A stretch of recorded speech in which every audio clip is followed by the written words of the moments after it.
The House resolves to remove from office by impeachment His Excellency Honorable Rigathi Gachagua, EGH, the Deputy President of the Republic of Kenya, on the following grounds. 1.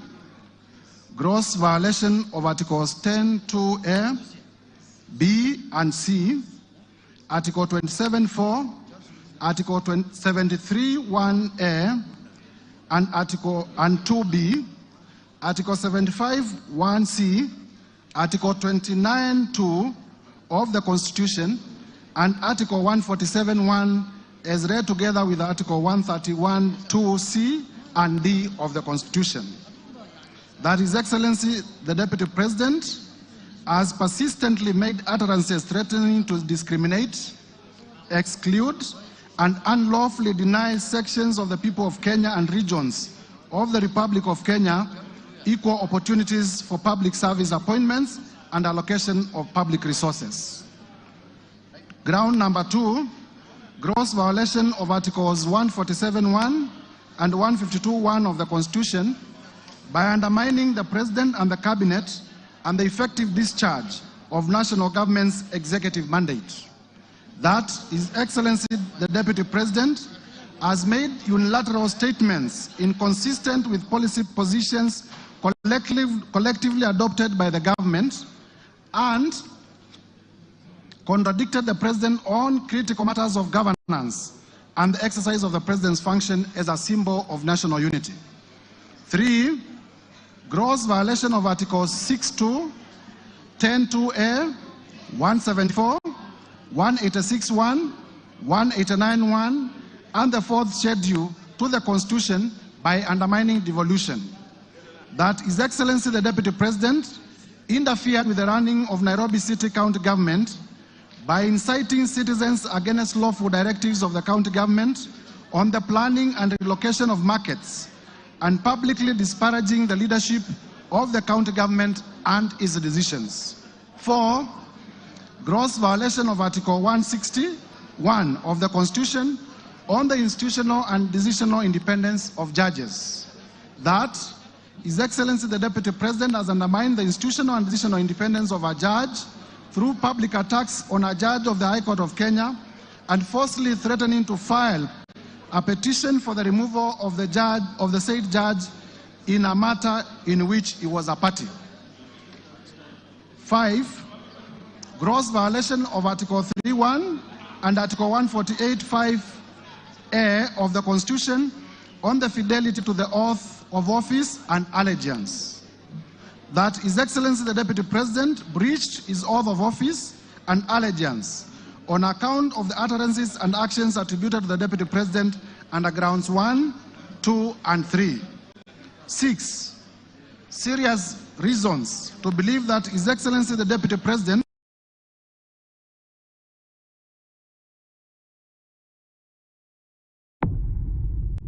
two of the most decorated clubs in English football. It is always a big deal with these two. And Garnacho! That is off the field. That this is an historical moment and it is also a constitutional moment because Kenya, under the 2010 Constitution, has never dealt with the impeachment of a deputy president. However, we have dealt in numerous times with the impeachment of governors. And our courts of law have set the threshold on which impeachments should be considered. And I thought from the onset, it is important for me to set out the threshold on which impeachment should be considered, so that as I take you through the evidence that we have, you can gauge the evidence against what the courts of law have decided. Mr. Speaker, allow me to read paragraph 31 of Civil Appeal number 21 of 2014, famously called the Wambora decision. The Wambora decision is now the locus for most of the impeachment cases and has been cited with approval by our Supreme Court. In paragraph 31, the court stated as follows: our reading and interpretation of Article 181 of the Constitution, as read with Section 33 of the County Government Acts, shows that the removal of a governor is the constitutional and political process. Underline constitutional and political process. It is a sui generis process that is quasi-judicial in nature, and rules of natural justice and fair administrative action must be observed. What I'm going to read is the most important part.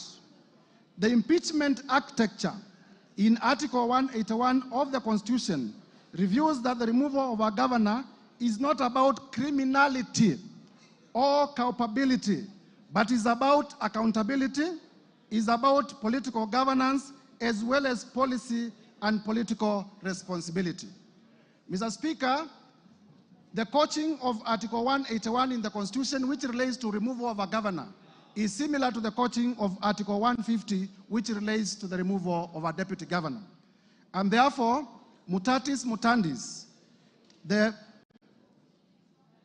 what the Court of Appeal did state, that the removal of a governor is not about criminal or culpability. It is about accountability, political governance, as well as policy and political responsibility applies to the removal of a deputy president. Mr. Speaker, the standard, I am prepared this morning to discharge my burden of proof, because he who alleges must also prove. And I am ready to discharge it to the required threshold. Therefore, Mr. Speaker, in consideration of the time that I have been given, allow me now to go to the specific grounds. Ground number one, Mr. Speaker, ground number one,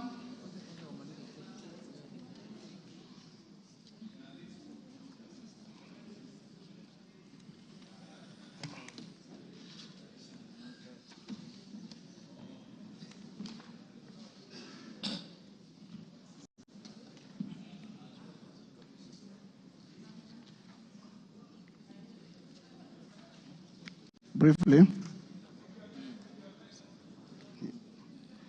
On ground number one, Mr. Speaker, we have alleged that the Deputy President has grossly violated the Constitution, and particularly Article 10(2)(a), Article 10(2)(b) and C, Article 27, Article 73, Article 75, Article 129, Article 147, and Article 131. Mr. Speaker, for clarity, allow me to read out the specific provisions so that members may relate with what we are saying. Article 10 is about national values and principles of governance. Article 10(2)(b)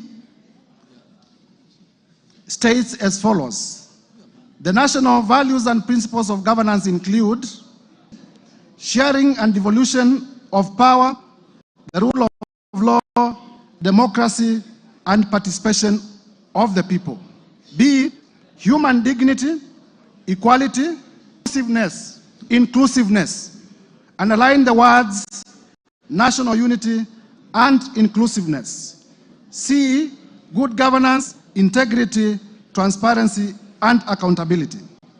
Mr. Speaker, we have also alleged that the Deputy President has breached Article 27 of the Constitution. Article 27 of the Constitution is about equality and freedom from discrimination. In particular, the Article 27(4) states as follows: the state shall not discriminate directly or indirectly against any person on any ground, including race, sex,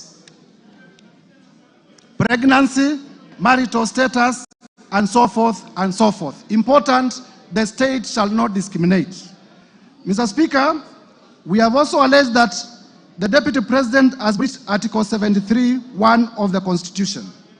In particular, Article 73(1) is on leadership and integrity, and it speaks to the authority that is assigned to a state officer. And it states as follows: Article 73(1)(a), that the authority assigned to a state officer is is a public trust to be exercised in a manner that is consistent with the purposes and objects of this Constitution. Article 73, 2B states that the guiding principles of leadership and integrity include objectivity and impartiality in decision making and in ensuring that decisions are not influenced by nepotism, favorism, underline favorism, other improper motives or corrupt practices. Mr. Speaker, we can go on and on to demonstrate in Article 75 and Article 75 1C that the conduct of a state officer shall behave, whether in public and official life, in private life, or in association with other persons, in a manner that avoids C, demeaning the office that the officer holds. Mr. Speaker, I am taking time on this one because it is important to demonstrate that the Deputy President has not lived up to the high calling of the office that he holds and thus has violated the Constitution. Article 129 is about the principles of executive authority. And particularly, we have said that the Deputy President has breached Article 129.2. Article 129.2 states that the executive authority shall be exercised in a manner that is compatible with the principles of service to the people of Kenya and for their well-being and benefit. We have also alleged that the Deputy President has breached Article 147 in conclusion on this particular ground. And Article 147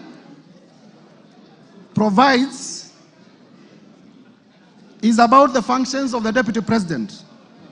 And it provides that the Deputy President shall be the principal assistant to the President and shall deputize for the President in the executions of the President's functions. Article 131 is the one that provides for the authority of the President. And under 131.2, it provides as follows: that the President shall A, respect, uphold, and safeguard the Constitution, and C, promote and enhance the unity of the nation.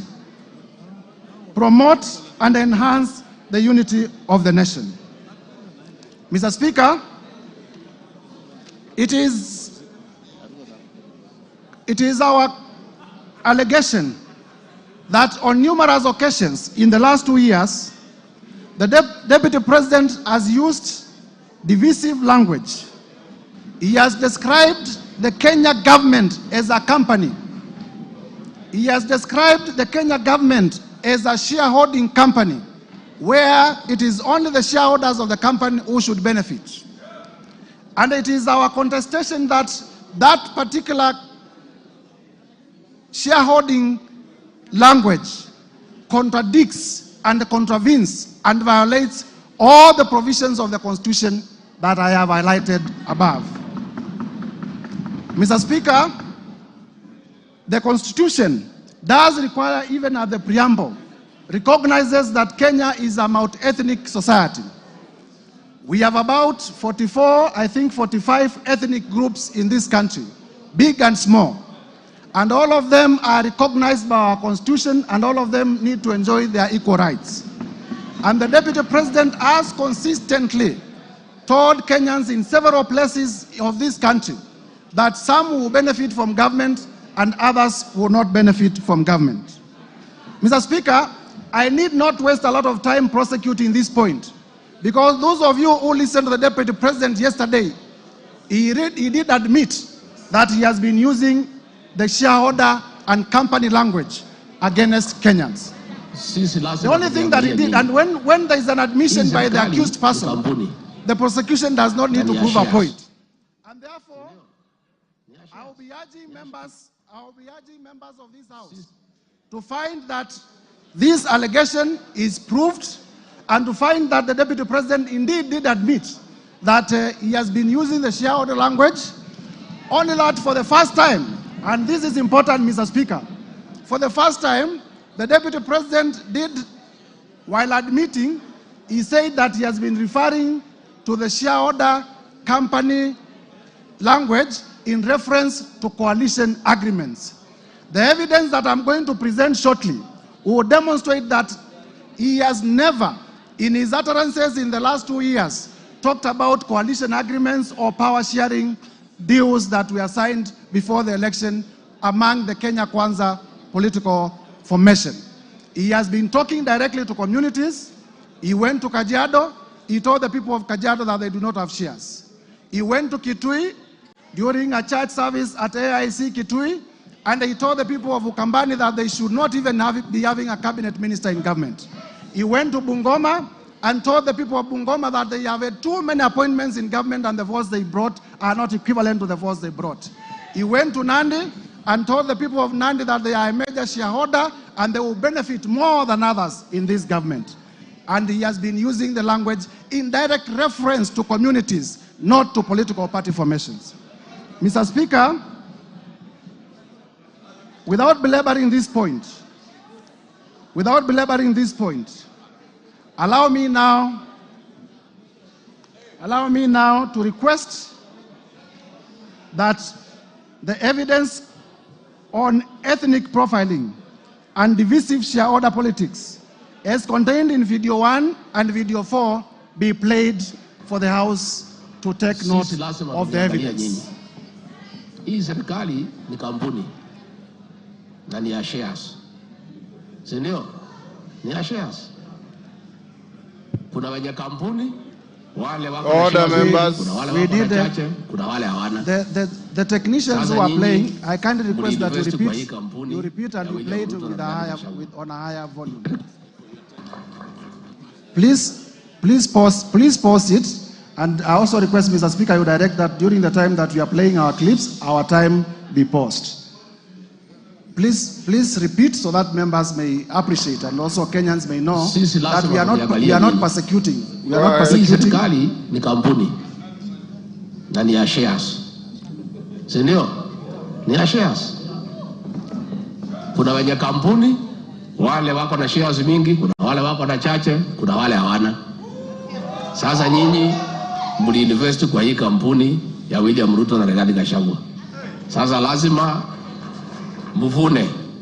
Yule ambaye alipanda atafanya nini? Si mlipanda? Si mliamuka mapema? Mukasema mutaki kusikia mambo ya ile system na nini? Muka-invest, mukapanda, mukapalilia, mukaweka mbolea, mukamwagilia maji, wakati ya kuvuna ndio huu. Na itakuwa namna hiyo. Na hiyo wengine wananikashifu ati mimi nasema ati wale walipanda wavune kwanza. Iko makosa? Iko makosa? Hata hao watavuna lakini wangoje. Si wale walipanda na wavune kwanza. Wakishavuna wavune ile tabaki kidogo, wale wakupanda waingie watafute huko nini ile itapatikana wachukue kweli. Si iko namna hiyo? Na itakuwa namna hiyo. Ndio watu wakipiga kura waelewe hii kura tukusema nini. Hii kura iko na maana. Nyinyi hamwezi piga kelele huko, mpige kelele. Mnasema William Ruto ni bure, hawezi, mnaita yeye majina, alafu akipata, akigawa, mnapiga laini atibuko pale mbele. Ati mnataka mpite wale walisema anafaa atibukue pale mbele. Inawezekana? Mimi kazi yangu pale kwa Ikulu ni hiyo. Ni kupanga hiyo laini. Hapo ni kazi mimi napanga hapo. Mimi naangalia kwa laini, nikiona wewe ulipanda, natoa wewe nyuma, napeleka wewe mbele. Mr. Speaker, in the interest of time, I have 14 other videos that the Deputy President is recorded speaking in different parts of the country. Same language. Saying that Kenya is a company, and a company belongs to shareholders. It is clear from the clip. I am not the one who made that clip. The person talking in the clip is none other than the Deputy President of the Republic of Kenya. Mr. Speaker, the office of the Deputy President is a national office. The territory of the Republic of Kenya is defined in the Constitution. The territory of the Republic of Kenya is known. the ethnic communities of the Republic of Kenya are all supposed to enjoy benefits from the government, and therefore I am inviting members of this assembly to find that the Deputy President has breached all the articles of the Constitution as contained in this ground. Mr. Speaker, it needs no gainsaying that divisive ethnic politics are dangerous. You need not look further than the country of Yugoslavia. What ethnic politics did to the country of Yugoslavia. You need not look further than the country of Bosnia. What ethnic politics did to the country of Bosnia. You need not look further than the country of Rwanda. What ethnic politics did to Rwanda. You need not look further than the country of Burundi. What ethnic politics did to the country of Burundi. Until today, they are trying to reconfigure their state. You need not look further than Sudan. What ethnic politics have done to the good Republic of Sudan that was once a stable state. You need not look even further than the country of Nigeria. Mr. Speaker, Ethiopia. Mr. Speaker, our own country, Kenya, 2007, we experienced post-election violence. You would remember that in 1992, there were clashes in Molo. And Mr. Speaker, character is important in evidence. The Deputy President, there is evidence to show that during the post-election clashes in Molo, he was a district officer in Molo. Character is very important in deciding evidence and in persuasion. Mr. Speaker, in 1992, there were clashes in Likoni, and our tourism has never recovered. Mr. Speaker, we need not go that direction again. And a person occupying the high office of the Deputy President, if they want to take Kenya in that direction, the time has come for the National Assembly to stand on its feet to defend the Constitution and to impeach the Deputy President. So that even if not on any other ground, for purposes of dividing Kenya, the Deputy President today must be impeached. Mr. Speaker, allow me to turn to my ground two.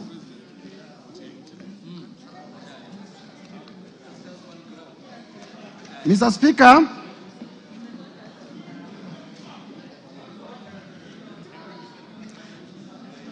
on ground two, I am alleging that the Deputy President has violated Article 147(1) of the Constitution and has also violated Article 152(1) of the Constitution. Because all of us are not lawyers, please allow me, for purposes of clarity, to read those two articles for members to appreciate. Article 147 of the Constitution does state as follows. Functions of the Deputy President. The Deputy President shall be the principal assistant to the President and shall deputize for the President in the execution of the President's functions. Article 152(1) states as follows. Composition, the Cabinet consists of the following. 1, the President. 2, the Deputy President. The person I am pleading to the House today to impeach is a member of Cabinet. C, the Attorney General. And D, not fewer than 14 and not more than 21 Cabinet Secretaries. Mr. Speaker, the importance of this is to show that the Deputy President is assigned to assist the President and is a member of the Cabinet. And what we are demonstrating, Mr. Speaker, because of time, is that the Cabinet has been making decisions. The Deputy President sitting in Cabinet, Cabinet memos come before Cabinet, they are discussed in Cabinet, and then the Deputy President moves out of Cabinet to contradict those decisions. In proving this, I am relying on the affidavit of Mercy Wanjau. Mercy Wanjau is the Secretary to the Cabinet. And in our affidavit that is in my bundle of documents, at page 77 to 79, Mercy Wanjau does in oath state that the Cabinet made a decision to rejuvenate Nairobi River. And when that decision was made, because the law requires that settlement be 30 meters away from a river, the Deputy President was sitting in Cabinet. The Deputy President is actually the chair of Cabinet subcommittees and I believe he chaired the cabinet subcommittee that made this decision. However, for political expedience, immediately after the decision was made, the Deputy President moved out of cabinet and went to the public to oppose the decision. Mr. Speaker, that is inconsistent with the principle of collective responsibility. That is inconsistent with the requirement that once a decision is made, you need to live by that decision. During his televised interview yesterday, the Deputy President said that he's the most compassionate person. He cares so much about the poor. This afternoon, honorable members of Parliament, I want to ask the following question, and if I may be heard in silence.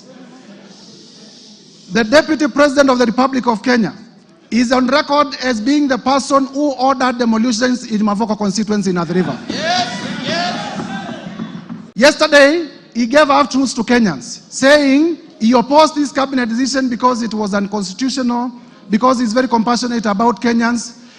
Why didn't he also go ahead to say that he's also the one who led demolitions in Mavoko constituency? Are the people of Mavoko constituency lesser citizens of this republic? Or is it because in his own thinking, they are not shareholders of this republic? And therefore, I'll be pleading with honorable members to find that the Deputy President has breached the particular articles of the Constitution by being averse to the doctrine of collective responsibility and by contradicting the President and Cabinet decisions. Quickly to ground three. Mr. Speaker, ground three. Tangu mtupatie nafasi ya uongozi, sijapata nafasi ya kuja kusema asante. Nataka kutoka kwa roho yangu ndani, watu ya Kayole, asanteni sana. Mimi najua nimeona iko shida ya watu ambaye walibomolewa, si ndio? Na nimeona mumeandika vizuri ya kwamba mteue kamati ya watu wachache ndio mkuje niketi na nyinyi.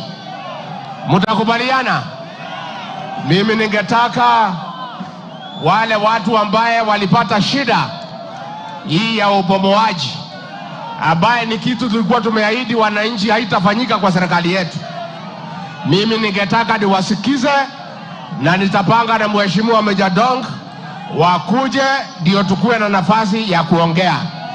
Tumekubaliana? Tumekubaliana? Tumekubaliana? Mr. Speaker, that is beyond the affidavit of Mercy Wanjau, which is on record.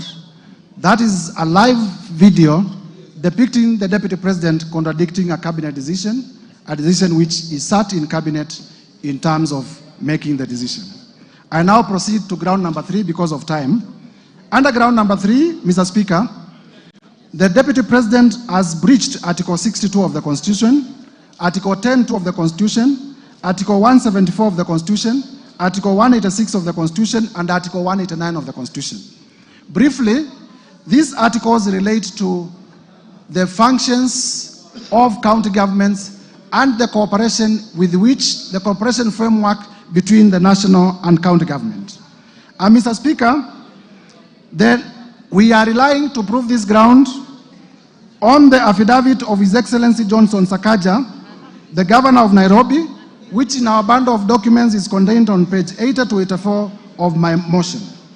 We will also later rely on the oral testimony of Governor Sakaja.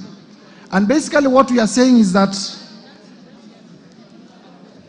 the work of regulating markets is an exclusive function of county governments.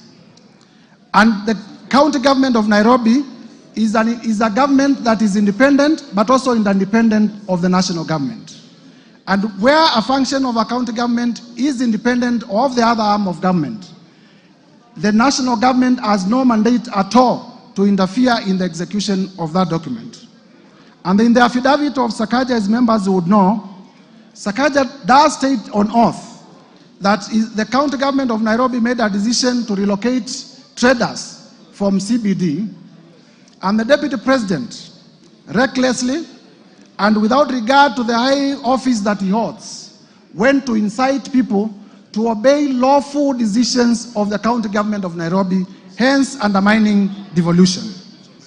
Mr. Speaker, we invite members to find that the Deputy President did breach and violate the Constitution in terms of undermining devolution and in terms of interfering with the running of the city county of Nairobi.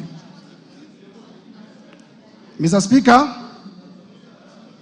allow me now to move to ground number 4. Ground number 4 is about intimidation and vilification of judges, which is contrary to Article 160 of the Constitution. Article 160 of the Constitution speaks to the independence of the judiciary. Mr. Speaker, in our bundle of documents, at page 145 to 163, we have attached the decision of Lady Justice Esther Maina, where the Lady Justice Esther Maina found that 200 million shillings assets of His Excellency Rigathi Gachagua were proceeds of crime, and directed that the same be forfeited to the state. In intimidating the judge, the Deputy President, in a public statement, accused the judge of corruption and did state that he will file a petition for the removal of the judge solely because the judge found him culpable of crime, of economic crimes.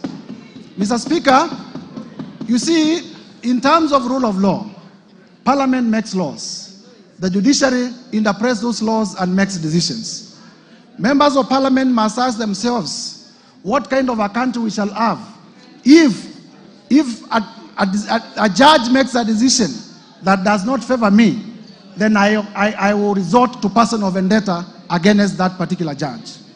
Mr. Speaker, I will be playing shortly a clip where the Deputy President did threaten to occasion the removal of Justice Esther Maina on ground of our finding that he was culpable of money laundering. I request the media team to play the clip in evidence.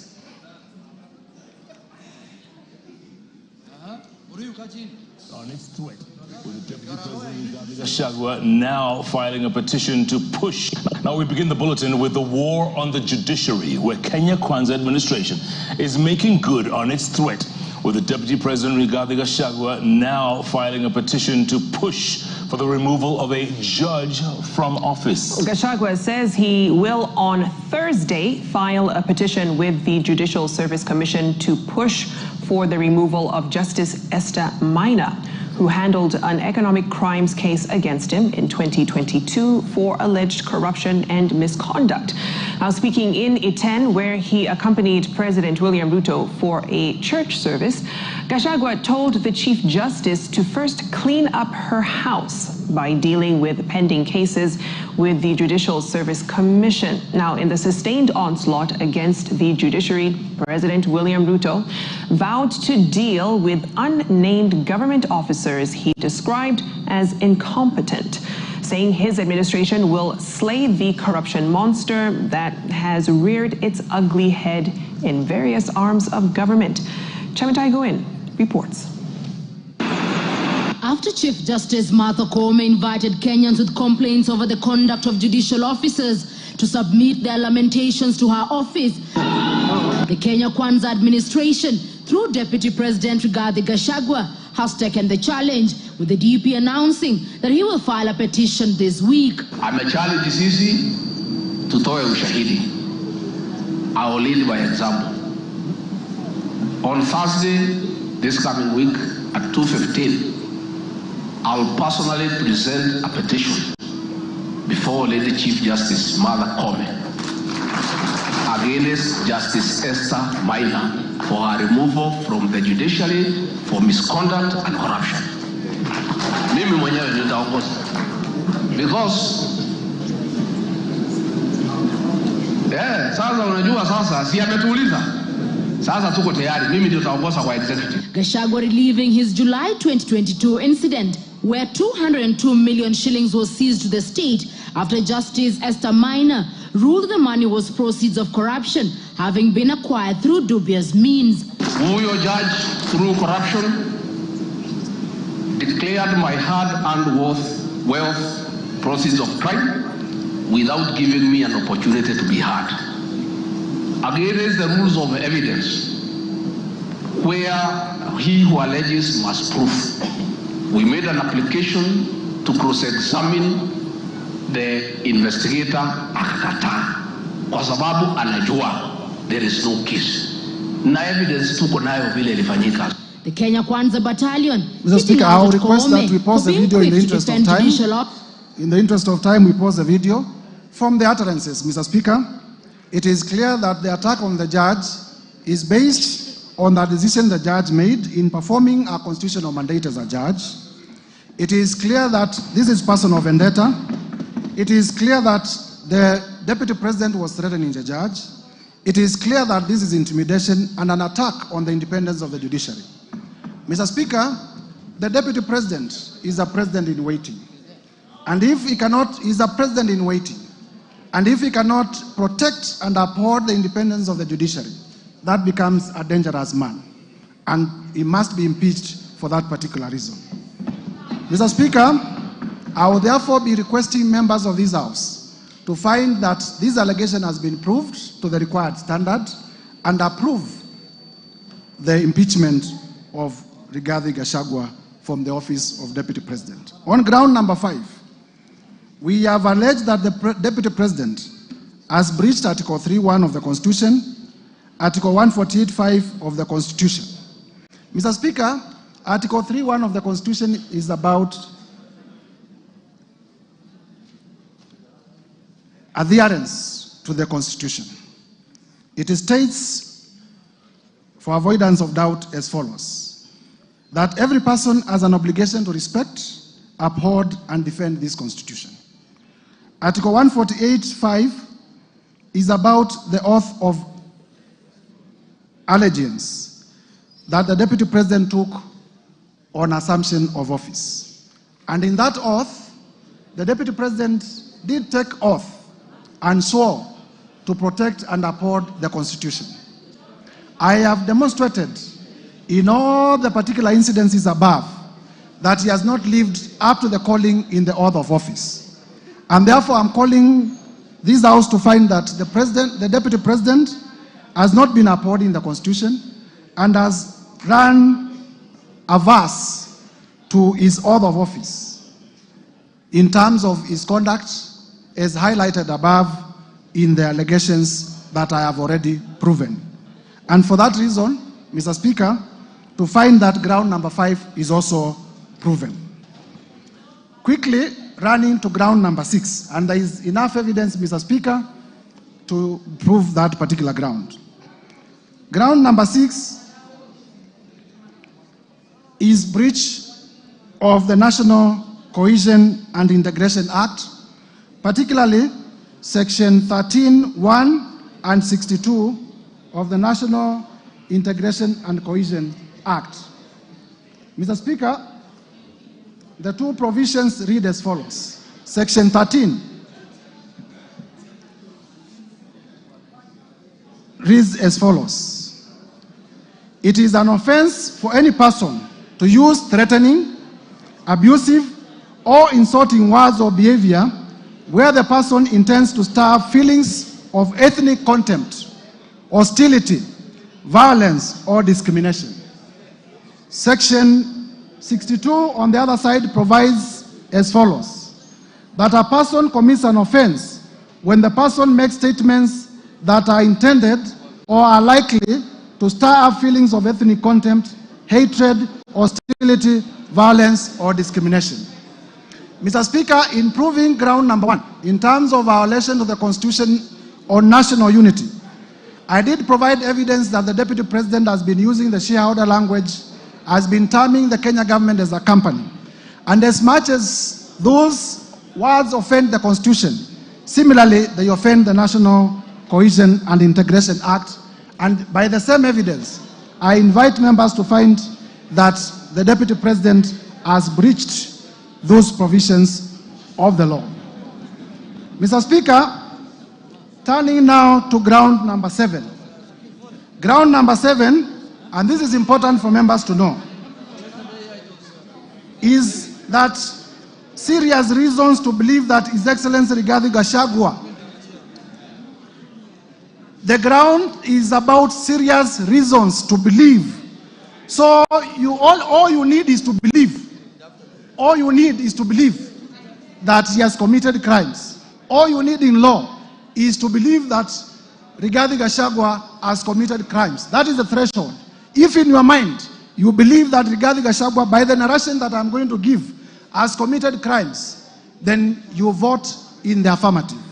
Serious reasons to believe that Rigathi Gachagua has committed crimes under sections 45, 1A, 46 of the Anti-Corruption and Economic Crimes Act, and sections 2, 3, 4, 7 of the Proceeds of Crime and Money Laundering Act. And Mr. Speaker, our allegation here is that the Deputy President, in the last 2 years, has amassed wealth that during the short period that I was able to do research, totals to about 5.2 billion, which is inconsistent with his known sources of income and with his last declaration of income. Mr. Speaker, it will be remembered that during the presidential debate, the Deputy President did declare that he was worth 800 million. It is also known by virtue of the gazettements by the Salaries and Remuneration Commission that he earns $1 million or thereabout per month, and therefore he needs to show where he got the money to amass these properties. The import of my allegation is twofold. Number one, there is what we call unexplained assets under the Anti-Corruption and Economic Crimes Act. And number two, there is money laundering. Mr. Speaker, in my motion, I have listed a total of 22 companies that I believe the Deputy President has been using, number one, to amass, to award himself through conflict of interest, businesses in his office and in government. And number two, to purchase properties using unexplained sources of income. Mr. Speaker, it will be remembered that yesterday during the televised interview, the Deputy President went through all the companies and they did not deny that either of them belongs to him. All he did was to say that he registered some of them before he became Deputy President. I am not interested in the time that the companies were registered. I am interested in what the companies have done in the last 2 years. And I will demonstrate that these companies have actually done economic crimes against the people of Kenya. Speaker, I have also listed properties. I have listed a number of properties that the Deputy President has purchased within the 2 years that he has been in office. I have listed Treetops Hotel in Nyeri. I have listed Olive Gardens Hotel. I have listed Queensgate Serviced Apartments. I have listed Wamunyoro Investments land in Embakasi. I have listed the Aberdare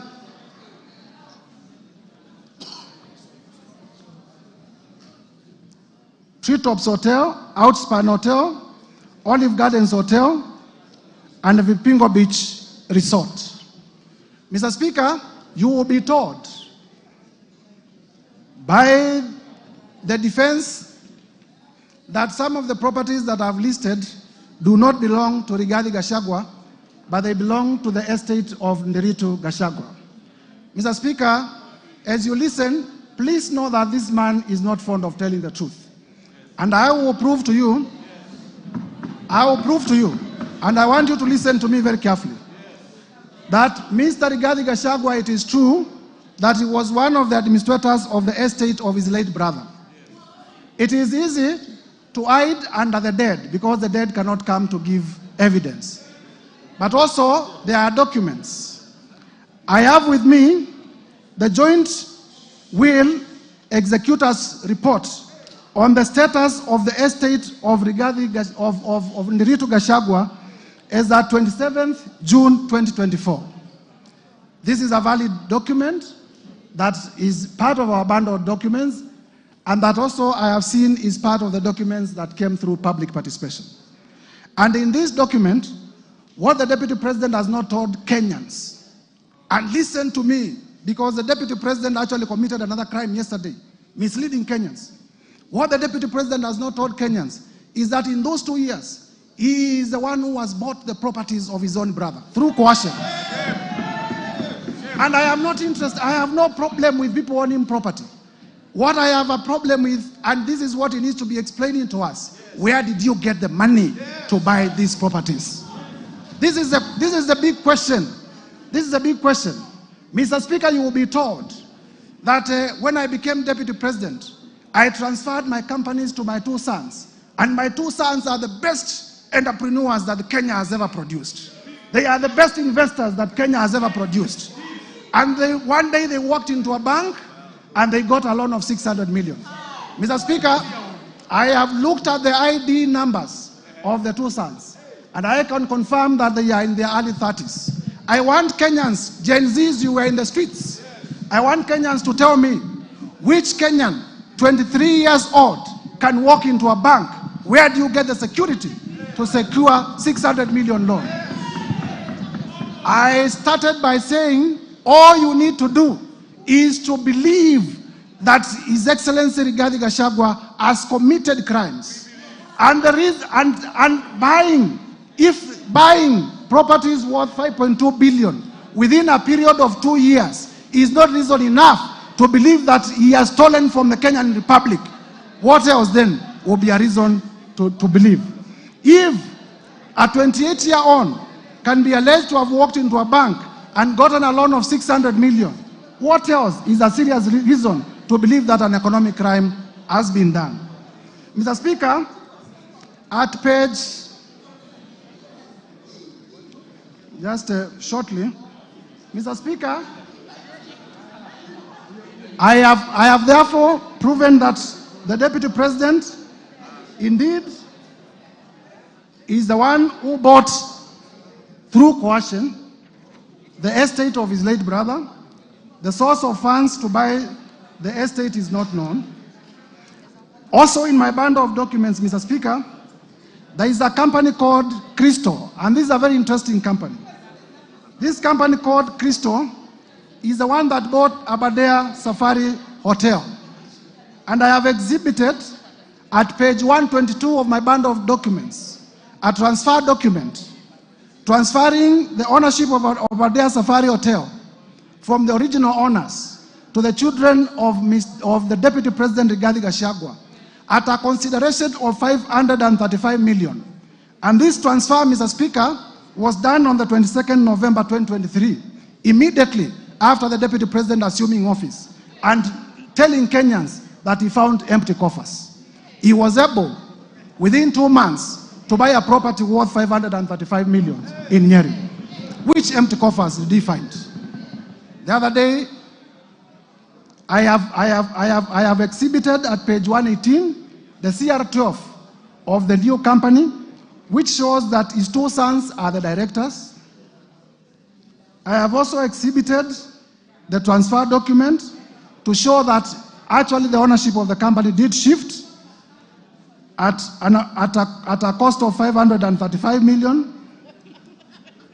And therefore, I believe I have discharged my burden of proof to the required standard. Mr. Speaker, yesterday, the Deputy President said immediately became Deputy President, he asked his children not to do business with government. But you will realize, because he's speaking from both sides of his mouth, you will realize that even in this transaction about hotels, Treetops belongs to Kenya Wildlife Service. Yes, it is true he has leased. But if you say that you have instructed your children not to transact with government, and then you lease an hotel owned by the government, are you not transacting with government? Are you not transacting with government? And therefore, the live interview by the Deputy President yesterday is a further ground for the Deputy President to be impeached. I can go on and on and on to show that the Deputy President did purchase Kuruwitu Home Resort at a cost of 250 million from the estate of his own brother. Mr. Speaker, you were told also that Vipingo Ridge Hotel is a property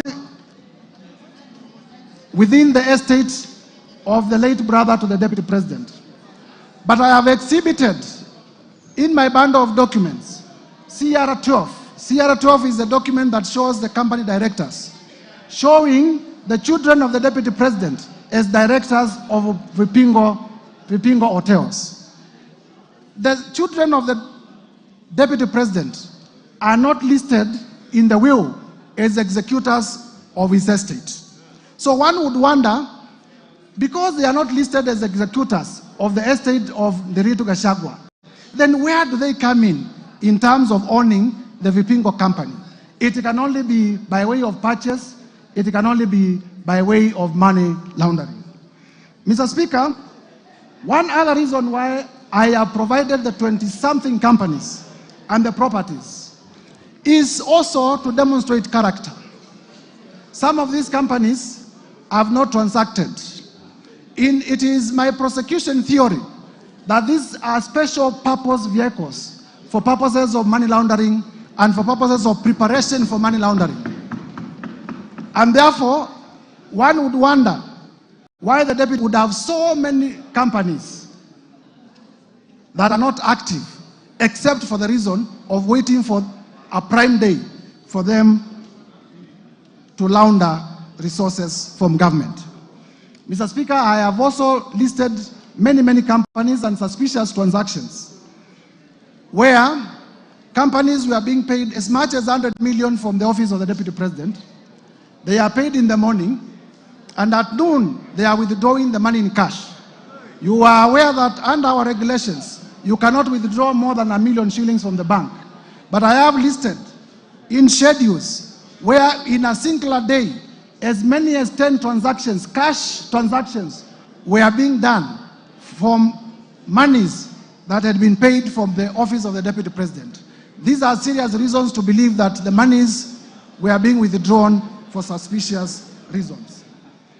And for that reason, Mr. Speaker, I believe I have discharged my burden of proof, and this ground is proven beyond the required threshold, and it should be confirmed as a ground of impeachment. Mr. Speaker, allow me to proceed to ground number 8. Ground number 8 is about breach of Section 132 of the Penal Code and breach of Section 129 of the Leadership and Integrity Act.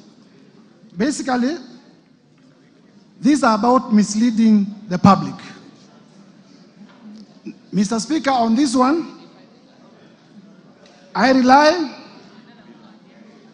on the evidence of the video in the case of Justice Esther Maina, that the Deputy President did mislead the public that Justice Esther Maina was corrupt, simply because she had made a finding that was against him.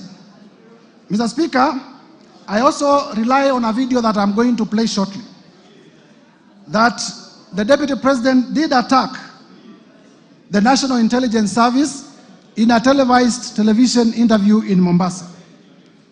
Mr. Speaker, in that televised interview, and you will see it shortly, the Deputy President misled the Kenyan Republic on several accounts, which I will discuss after the video has been played. I now request the media team to play the video on NIS in Mombasa.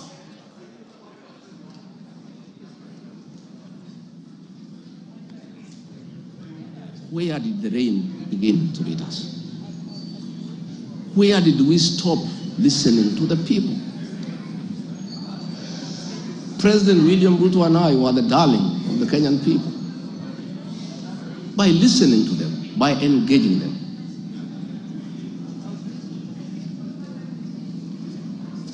And as a government, We have established institutions to ensure we not only listen to Kenyans, but also genuinely understand their concerns. We invest significant resources in these institutions, particularly the National Intelligence Service, for this purpose. It is clear there has been a failure in the intelligence and advice we are receiving, particularly concerning crucial government policies. The President of the Republic of Kenya today has admitted that it has come to his attention that the people of Kenya did not want anything to do with the Finance Bill 2024.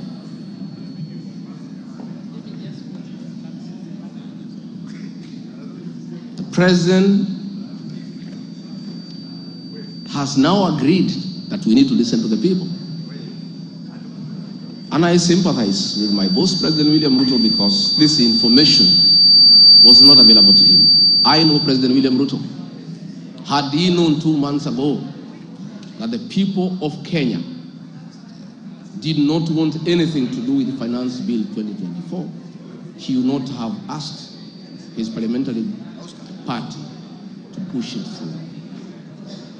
Yet, we have an organization paid by the public to give him and government such information. And that is where the problem is. We have a dysfunctional National Intelligence Service that has exposed the President, the government, and the people of Kenya. Had the National Intelligence Service briefed the President 2 months ago about how the people of Kenya feel about the Finance Bill 2024, so many Kenyans would not have died. Property would not have been destroyed. Offices would not have been touched. There would have been no mayhem. But they slept on the job.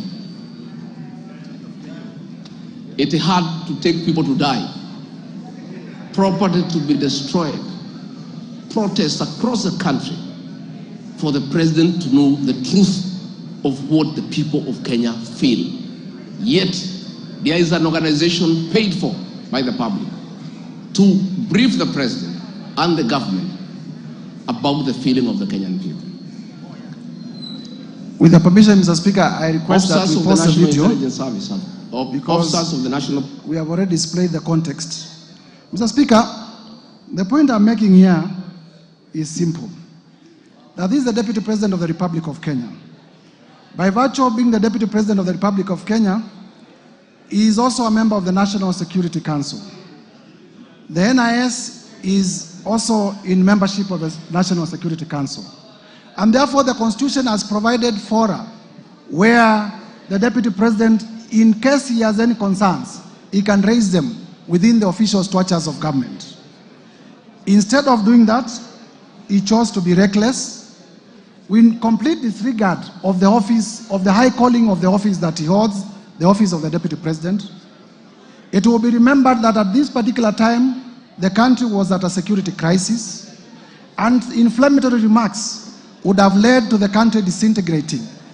Inflammatory remarks would have led to the social fabric of this country tearing apart. And therefore, by such doing, I am inviting the House to find that the Deputy President did mislead the public. The Deputy President did live below the expectations of the office that he holds, made unfounded, sensational statements, and therefore that ground should be upheld for his impeachment. Mr. Speaker, further to that, in the oath of allegiance to office, the Deputy President swore, and I quote, to refrain from directly or indirectly revealing such matters as shall come to my knowledge in the discharge of my duties and committed to my secrecy. Mr. Speaker, as you would notice in that clip, the Deputy President says that he has been told in confidence. Mark the words, I have been told in confidence by officers of the following. And while aware that he took an oath not to divulge information that comes to him in secrecy, he went ahead and divulged that information. I'll be inviting this House to find that the Deputy President breached his own oath of allegiance to office. And a person who breaches his own oath of allegiance to office is not fit to hold the office of the Deputy President. I therefore urge members to find that this ground has been proven to the required standard and uphold it for impeachment. Under ground 9, Mr. Speaker, on gross misconduct. Gross misconduct has been defined as the dereliction of duty in the Black's Law Dictionary. Gross misconduct has been defined as the dereliction of duty, unlawful or improper behavior. Mr. Speaker, we have alleged that the Deputy President did breach Article 151B of the Constitution in his utterances against the National Intelligence Service, and that is incompatible with the high calling, dignified status, and the discretion required of the office of the Deputy President. And because I had laid basis in the foregoing ground, I wish to urge members, using the same evidence that I've adduced above, to also find that ground number 10 is also proven. Ground number 9, that is. On ground number 10, gross misconduct on insubordination. We have the evidence of Mercy Wanjau in the form of an affidavit that cabinet makes decisions and the Deputy President defies. I have video clips in Nyanza where the President did direct. In fact, he said it is primitive for people to say that certain sections of the country cannot receive development by virtue of how they voted in the last elections. And then immediately thereafter, the Deputy President repeated his shareholder Kenya government company utterances, directly contradicting the President. In that arrangement, Mr. Speaker, I am submitting that that is insubordination, and the evidence that we have tendered in the interest of time on record is enough to prove that ground, and members should be able to approve that the Deputy President, His Excellency Rigathi Gachagua, has been undermining his boss, has been undermining cabinet, and therefore is guilty of the offense of gross misconduct in terms of insubordination. Mr. Speaker, I come to a very interesting last one, which is that the Deputy President has breached Article 151B and Section 34 of the Leadership and Integrity Act. Mr. Speaker, in my bundle of evidence, I have the affidavit of Dr. Andrew Muller, which I would want displayed. Dr. Andrew Muller, Mr. Speaker, was the acting CEO of the Kenya Medical Supplies Agency. Kenya Medical Supplies Agency, through funding of the Global Fund, did advertise for a tender for purchase of mosquito nets to benefit Kenyans. The tender was worth about 3.7 billion. In this affidavit, Mr. Speaker, Dr. Andrew Muller avers that when he came to KEMSA, and Mr. Speaker, the witness is before the House, but because this is not the trial chamber, we will not lead him in evidence, nor will he be cross-examined, but he's ready to be cross-examined when we go to Senate. He avers that when he was appointed as an acting CEO of KEMSA, and he came to office, he found the tender ongoing, and one day, the Deputy President called him, threatened him, so that he could release a bid bond. In his testimony, he says that a company that was being fronted by the Deputy President, if you allow me just to get where the, because this is important, at page 70 to 76, at page 70 to 76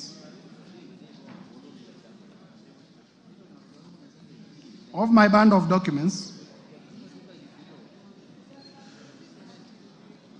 Dr. Andrew Mulwa avers that His Excellency Rigathi Gachagua called me from his mobile phone. The number is provided. On my mobile phone number, the number is provided, and pressured me to surrender to his proxy the original bid bond submitted by Sobika Impex for the above tender. He told me that he would send a proxy to collect the original bid bond. He goes further to state that Dr. Ikuno Rigathi, who is a son to Rigathi Gachagua, the Deputy President, called me and sent me a WhatsApp message from his mobile phone number, which is provided, claiming to be acting for and on the instructions of His Excellency Rigathi Gachagua. He asked for Sobika Impex Private Limited's original bid bond for the above tender, which he said His Excellency Rigathi Gachagua was trying to collect from KEMSA. Annexed here to and marked AM1 are the screenshots, and I would like them, they are already displayed on the screen of those messages. He goes further to aver that Dr. Ikino Rigathi, His Excellency Rigathi Gachagua's son, sent a one Ogora Wilson Okulo of national identity number that to collect the original bid bond submitted by Sobika Impex Limited. He concludes by saying that given the status, power, threats, influence of the people involved in the interference with the investigations and the cover-up of the irregularities surrounding the procurement of treated mosquito nets, I was constrained to surrender the original bid bond to Ogora Wilson Okulo. In short, members, please listen to this. In short, I was caught in a tricky situation, as there was nothing much I could do as a junior government officer against a sitting Deputy President of the Republic of Kenya. Mr. Speaker, this allegation was admitted by none other than the Deputy President yesterday live on his interview or live on television. He did confirm that, yes, he called Dr. Mulwa. He also confirmed that he called him in relation to a bid bond. And he did confirm that the company called Sobika, the local representative of Sobika, is a company called Crystal. And the company called Crystal is owned by none other than Rigathi Gachagua and his children. And therefore, there was a direct conflict of interest that the Deputy President, that the local representative of Sobika, which is an international company registered in India, is a company owned by the Deputy President. And the Deputy President is making a call regarding a tender to a junior government officer. I wonder how many other calls he has made. But I do not need to belabor this point, because none other than the Deputy President himself did admit on live television yesterday that he did make the call. It was in relation to the bid bond, and therefore I urge members to adopt the evidence of Dr. Andrew Mulwa as the truthful and factual evidence, exhibiting that His Excellency Rigathi Gachagua did interfere with the tendering process and also did interfere with the investigation into the same. His Excellency the Deputy President did inform the country falsely that no money was lost. Mr. Speaker, you would know that this tender was funded under the Global Fund. And the Global Fund, through letters that we have exhibited, did cancel this funding. And therefore the Kenyan people lost up to 5 billion Kenya shillings and as well a relationship with the Global Fund, which is a major partner in our health sector. And therefore to allege that no money was lost is false, because the Global Fund did cancel the tender, and also it affected our relationship in terms of funding from the Global Fund. And we had to do a lot of diplomatic work, going to WHO, going to Geneva, in order to restore our relationship with the Global Fund. Mr. Speaker, lastly, members, I have rushed through the grounds because of the time allocated. I have endeavored to provide evidence that all the 11 grounds that are proposed for the impeachment of His Excellency Rigathi Gachagua are merited, and there is enough evidence. The work of this chamber is to examine whether prima facie there is a case. The trial chamber is the Senate. And therefore, I want to plead with members of this House. It doesn't matter whether you signed the motion or you did not sign the motion. I have endeavored to persuade each one of you individually that this country requires a serious leadership. And His Excellency Rigathi Gachagua is not part of that serious leadership. I have endeavored to persuade each one of you that this country requires leaders who can respect the rule of law. This country requires leaders who can respect the Constitution. And His Excellency Rigathi Gachagua is not one of them. And therefore, I take this time to implore on each one of you, besides our political persuasions, to realize that we want the best for our country. This is the country that we shall bequeath to our children. And if the country is destroyed by reckless leaders like His Excellency Rigathi Gachagua, there will be nothing to bequeath our future generations. And therefore, persuade each one of you, please vote with your conscience, put Kenya first above your politics when you come to vote.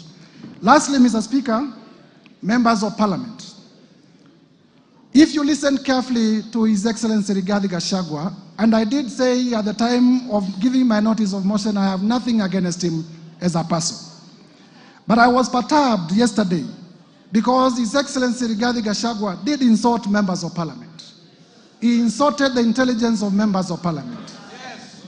There are members here who are senior lawyers. There are members here who are senior accountants. There are members here who are teachers. There are members here who are accountants. There are members, all of us are respected in our societies. The people of Kenya have elected us to exercise a constitutional mandate in this country. But His Excellency Rigathi Gachagua did say that most of the members of Parliament signed the motion without reading it. That is an insult to your intelligence. His Excellency Rigathi Gachagua, in the live interview yesterday, did say that Parliament is a theater of the absurd. In my training as a lawyer, he who insults the jury deserves no mercy from the jury. He who insults the jury deserves no mercy from the jury. His Excellency Rigathi Gachagua has insulted you before Kenyans. I urge you to rise up to the occasion. I urge you to rise up to the occasion. Uphold all the 11 grounds. Uphold all the 11 grounds. Uphold all the 11 grounds. Mr. Speaker, there is evidence that I have not gone through. The whole issue of Wamunyoro investments and the land in Embakasi. I have evidence in my bundle of documents that His Excellency Rigathi Gachagua used his office as the Deputy President, called junior officers at the Ministry of Lands, forced them to forge documents to the effect that Wamunyoro Investment had bought the land in Embakasi long even before it had been registered as a company. That land, Mr. Speaker, belongs to a sickly civil servant. It belongs to a father, it belongs to a mother. Mr. Speaker, we must have a Deputy President who is compassionate. I watched the Deputy President yesterday on television displaying impunity and arrogance. He told Kenya, yes, I have said Kenya is a company, Mutadu. He has said that Kenya is a company. Unapologetically, he has said Kenya is a company. Is this the kind of a person you would want to be your Deputy President? Members of Parliament, I do not want to imagine that anything can happen to the sitting president.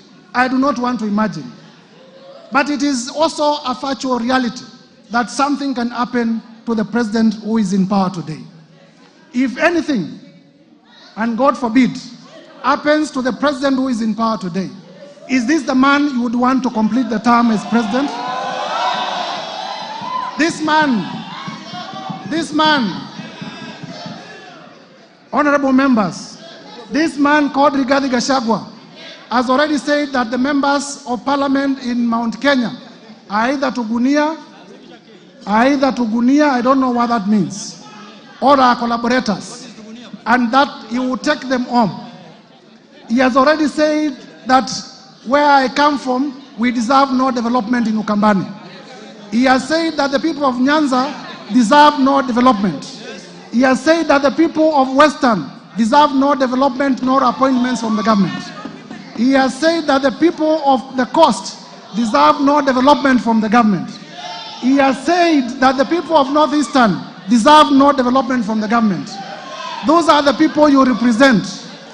Those are the people you represent. As you rise up to vote, please have the best interest of your people at heart. I urge you, honorable members, as one of your colleagues. I urge you, honorable members, as one of your colleagues. When this motion is finally put to vote, please vote to impeach Rigathi Gachagua. Please vote to impeach Rigathi Gachagua on all the grounds.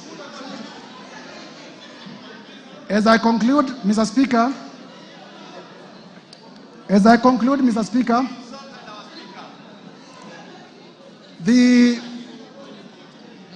I am confident that colleague members of parliament will approve this motion.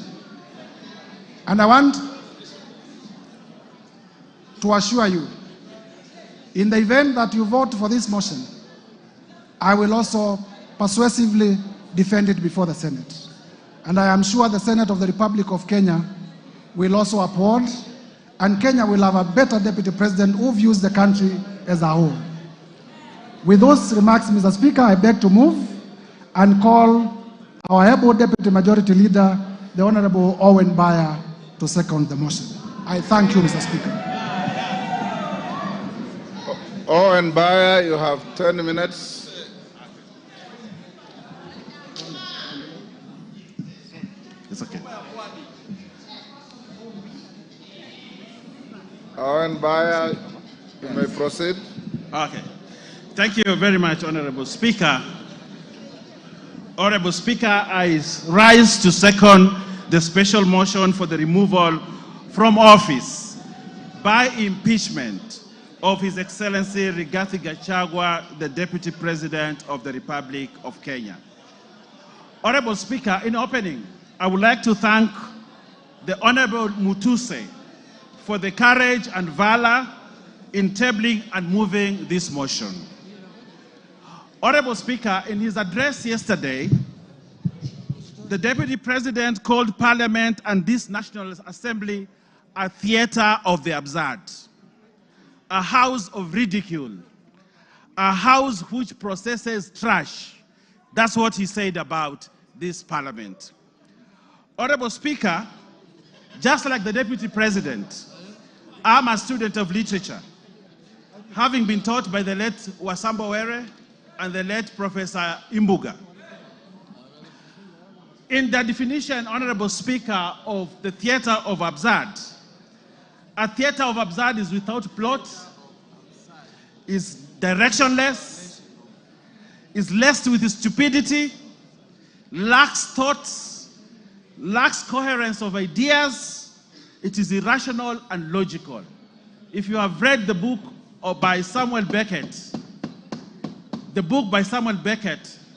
you will know that in that book called Waiting for Godot, that he actually said this Parliament is as good as that literature. Honorable Speaker, I sit in this Parliament and many of you do that. Members, are we a theater of absurd? Members, are we directionless? Members, are we stupid?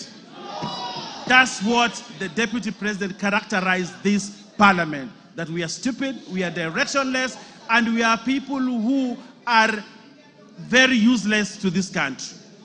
Honorable Speaker, a person of the stature of a Deputy President who can say such things about this chamber does not deserve to continue to become the Deputy President of the Republic. Honorable Speaker, what is the theater of absurd, Honorable Speaker, is when the Deputy President demands that for the 8 million votes, from Mount Kenya, he should be paid 2,000 shillings, translating to 16 billion shillings, so that he can bring peace to this country. Honorable Speaker, that is the theater of absurd. That is the theater of absurd, Honorable Speaker. Honorable Speaker, the Honorable Rigathi Gachagua has committed impeachable offenses as provided in Article 150, 1 and 2. He has grossly violated the Constitution and has committed crimes under national and international law, as has been ably demonstrated by the mover of the motion. Honorable Speaker, looking at the evidence provided by the mover of the motion, Honorable Speaker, that is enough to impeach the Deputy President, and he must stand impeached by the end of the day today. Honorable Speaker, Article 131E of the Constitution says the President is a symbol of national unity. Read together with Article 147(1), that the Deputy President is the principal assistant of the President and shall deputize the President in the execution of the functions of the Presidency. Honorable Speaker, for this to happen, there must be harmony at the top, in spite of how they were elected to office. His shareholding utterances, and we saw the utterances on the TV here, as demonstrated by the mover, on the shareholding. This ensures that there's no harmony at the presidency. But what the Deputy President wants to do is to balkanize this country.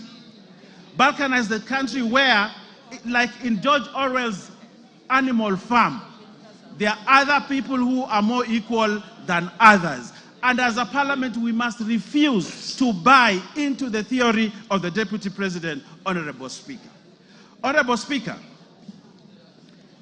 the Deputy President has taken himself and wants to be a tribal king of the Murima, ready to break the country, sow seeds of disunity for his own political gain. And this chamber, today, by the end of the day, we must have no Deputy President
of Parliament for Uasin Gishu County and not as a Deputy Speaker sitting on the Speaker's chair.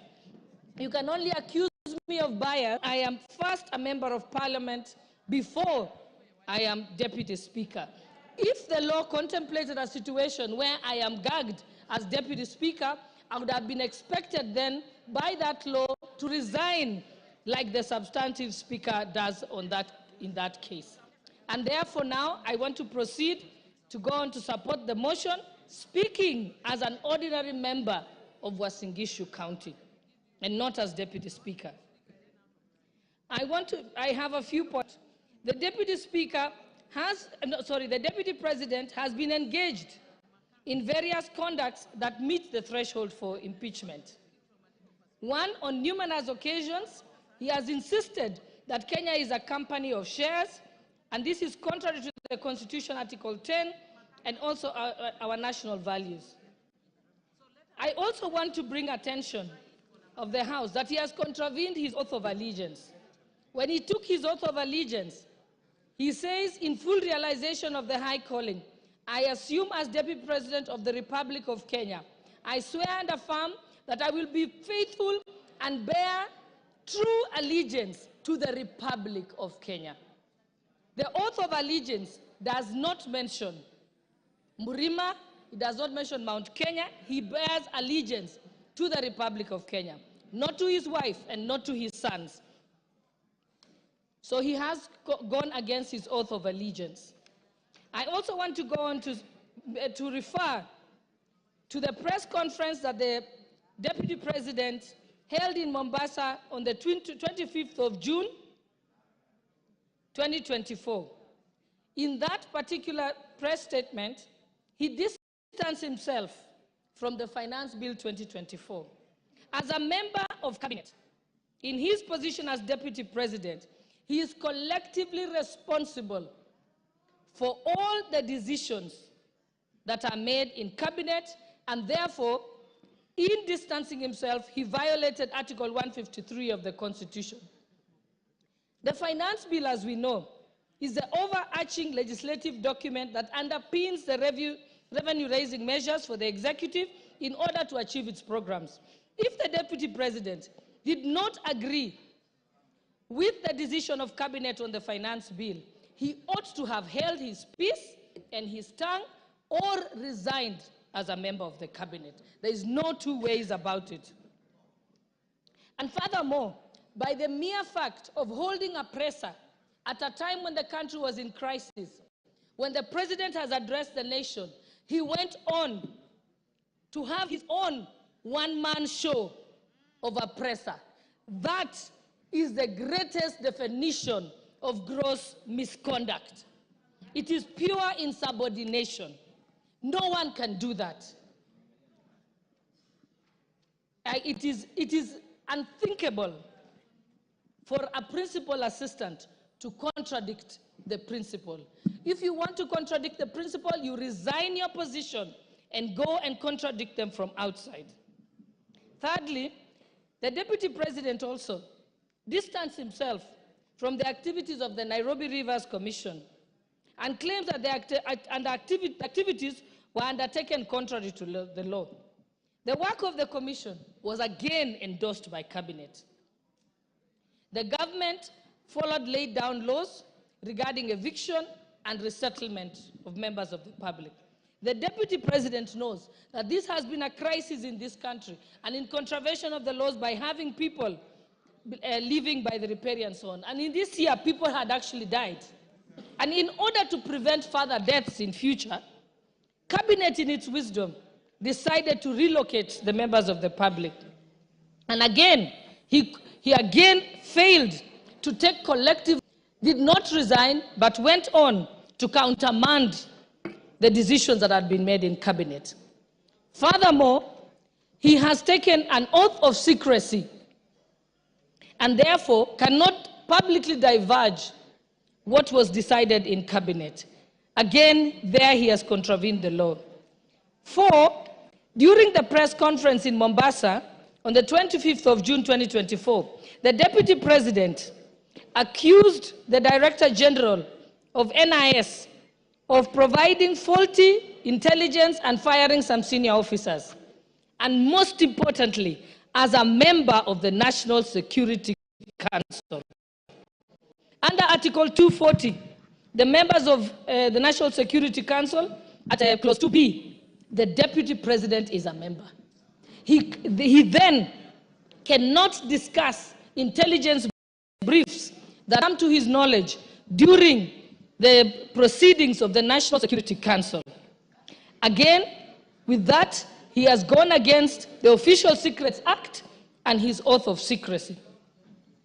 And even if he had any reservations, he has opportunity as a member of the National Security Council to raise it at the Security Council proceedings and even to raise it to the President in person, but not to come as if he's an ordinary citizen who is in the opposition and then speak about it in public. That is wrong. In fact, it is juvenile. It reveals him as a person who is unhinged and cannot control their tongue. 5, during the rally in Githurai, Nairobi, which was presided over by the Deputy President, with some members of Parliament present, he was involved in leading chants that said, Ruto must go. Ruto is a one-term president. He never denounced those statements. What that amounts to is that he is guilty of treason and other allied offenses. That is the Penal Code, Section 40. And I will read it out, just that there is no doubt.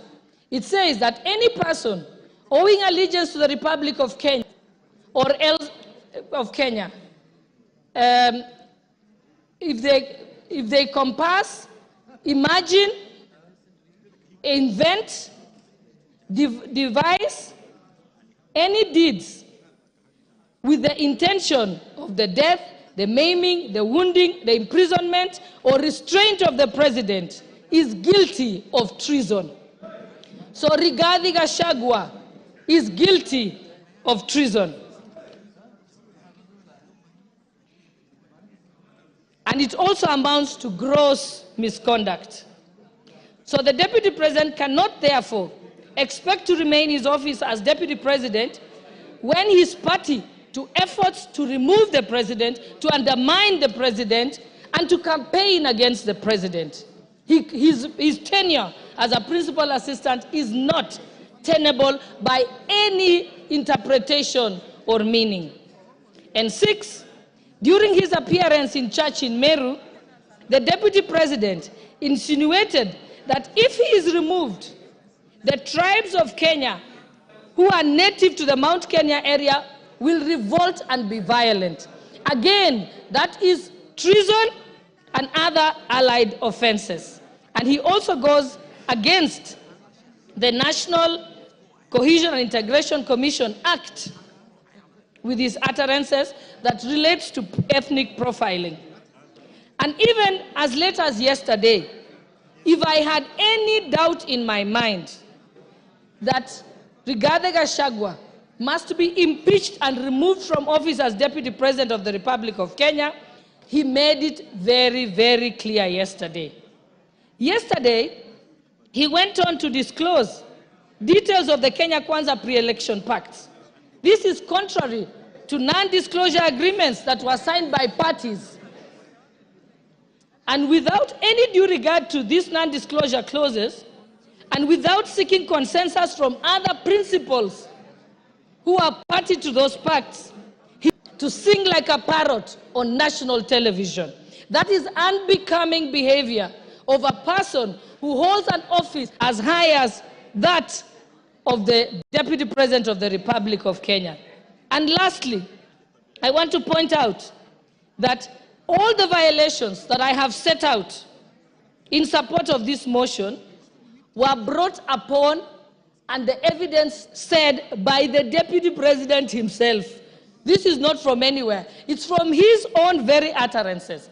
Practically, this is what the Deputy President has done. He has dosed paraffin on himself and he has lit the match all by himself without the help of anybody else. And so he has only himself to blame. I support this motion. Thank you, Honorable Speaker. Adan Kainan. Thank you, Mr. Speaker. Mr. Speaker, from the onset, allow me to thank the Honorable Mutuse for being courageous, for being focused, and I'm sure in the annal of the history of this country, Mr. Speaker, and the history of the 13th Parliament, Mr. Mutuse, you will be appreciated. Mr. Speaker, having said that, I've also gone through this impeachment clauses, Mr. Speaker. The 11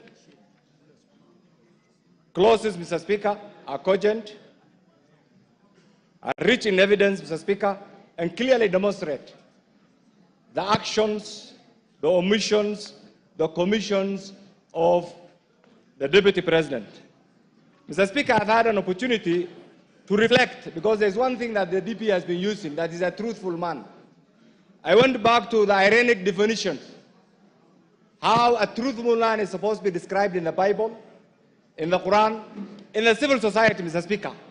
And in those definitions, Mr. Speaker, I have missed an iota of resemblance on anything that I can associate with those actions and the activities of the Deputy President, Mr. Speaker.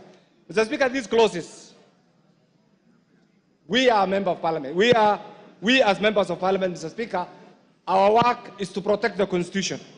Our work is to oversight, and our work is to do one of these things that have been demanded today by this impeachment, Mr. Speaker. Mr. Speaker, in all these clauses, the common denominator is the DP has abused his office through corruption, through tenderpreneuring, through disparaging and disobeying his boss, through undermining devolution, and Mr. Speaker, equally also by being a threat to our sovereignty. Mr. Speaker, this country is a collection of many nation states. The Kikuyu nation, the Somali nation, the Luya nation, and this is what we are proud of, Mr. Speaker, and this is what constitutes the sovereign Republic of Kenya, Mr. Speaker. Mr. Speaker, the other day, and I want to repeat this, and you will excuse me for saying this country has a very rich history. In 1982, one gallant son from northern Kenya called Gerald Mahmoud saved the Kenyans from militarism. And I think we all appreciate it. He's still alive. Mr. Speaker, in 2007, another general by the name General Muhammad Ali saved the Kenyans from the effects of the socio-political turmoil of 2007. And Mr. Speaker, the post-election violence. In 2024, another son from that region, Nurdin, has also saved this country from the effects and activities of Rigathi and his cohorts, Mr. Speaker. Mr. Speaker, that doesn't take away the contributions of many other Kenyans. Mr. Speaker, in all this, what I have gathered, and we have been in Parliament together, we are doing a favor for Rigathi. We are doing a favor for the executive, members of the executive. We must save Rigathi from the members of the executive, the other members, because he's a threat to their continued performance of their job, Mr. Speaker. We must also save Rigathi from the members of the judiciary because he keeps on attacking them, Mr. Speaker. We must also save Rigathi from the members of the legislature because he attacks them, Mr. Speaker. We must also save Rigathi from the 47 tribes, Mr. Speaker, because he keeps on attacking them. Mr. Speaker, we must also save Rigathi from the remnants of Mau Mau because he keeps on abusing their name, Mr. Speaker. We must save Rigathi, Mr. Speaker, because he abuses our ladies, Mr. Speaker.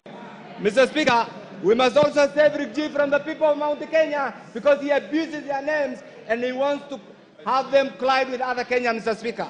Mr. Speaker, isolate them, Mr. Speaker.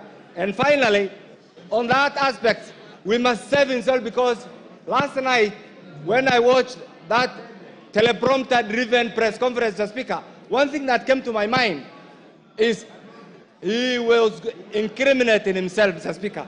Mr. Speaker, in all this, we have a president who has applied all his gingerly approach in managing the affairs of this nation, Mr. Speaker. And Mr. Speaker, what is coming to mind is we have a DP who in every statement that he utters abuses, uses the Constitution wrongly, threatens, and demeans everybody. And it's because of this, Mr. Speaker, that we as a parliament, we must go in history and support this impeachment, Mr. Speaker. Mr. Speaker, finally,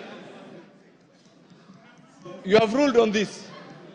And I don't want my colleagues here actually to be threatened. What you are doing is right.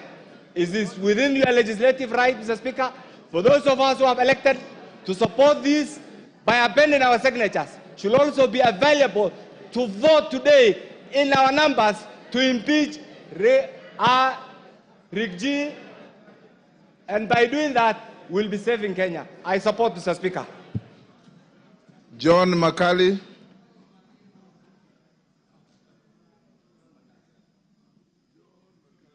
John Makali. Give me the mic. For the opportunity you've granted me to also weigh in on this motion. Honorable Speaker, we are facing a constitutional moment where our constitution is being tested. At the outset, let me state that I have nothing as against the Deputy President or where he comes from. But Honorable Speaker, the Deputy President is not an ordinary person. The Deputy President is actually the second in command in our nation. Before he assumes office, Article 74 of the Constitution requires him to take an oath of office. And Honorable Speaker, I've looked at the oath of office of the Deputy President. It requires him to be faithful to the Republic, to give counsel and advice to the President without fear or favor. Equally, the Deputy President is a ranking state officer, and Article 74 of the Constitution requires, Article 75 of the Constitution requires that in the conduct of a state officer, he needs to bring honor and dignity to this office he holds. Honorable Speaker, looking at the grounds that have been availed, I want to state here categorically, Honorable Speaker, that the Deputy President has violated the Constitution and his oath of office. Why do I say that, Honorable Speaker? One, the Constitution of Kenya, which the people of Kenya gave to themselves, requires that Kenya is a unitary state, regardless of the regions it has. Equally, Article 10 of the Constitution puts national unity, patriotism, as a key component of our national values in the discharge of our duties. Several other times, and I want to speak to this very clearly, Honorable Speaker, when the Deputy President, the truthful man he says he is, attended a church service in Bungoma, and we actually requested that we had several other problems which needed to be handled, specifically blocked road programs, employment opportunities. The Deputy President, the truthful man that he is, told us on our faces that according to the votes which we got, whatever we had gotten was enough and we had no duty to keep on asking for more projects. That is the Deputy President who is supposed to be the principal assistant to the President and who is supposed to portray national unity. Equally, Honorable Speaker, the Deputy President yesterday clearly said that the government that we have now, the Kenya Kwanza government, is a government of shareholders. Because he said the government was formed because of shareholding agreements. Once you become a Deputy President, you are the face of national unity. He cannot really keep invoking the promises which were made, the agreements which were made prior to the government being formed. What will happen to those other countries, other areas which are not part and parcel of those particular agreements that were alleged to have been made? Equally, Honorable Speaker, the Deputy President has committed an offense, or is reasonably expected to have committed an offense. When he was asked in his visits which he makes throughout the country, he stated that he visited Keyo Marakwet, he visited other parts of the country, and he has been given animals. And those animals, he has kept them at his home, and he now has a herd.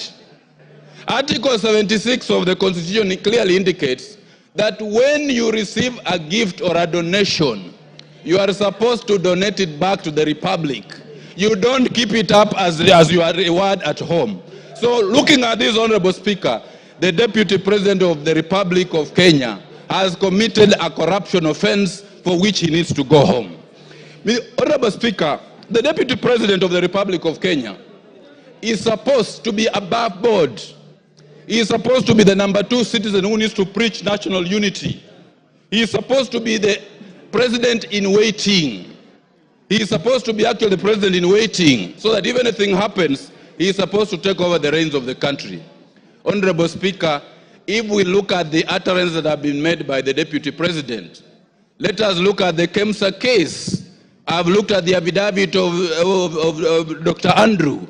It is very, very clear that the Deputy President was actually conflicted in the KEMSA supply case, and Article 75 of the Constitution requires all state officers to avoid situations where they are in conflict of interest.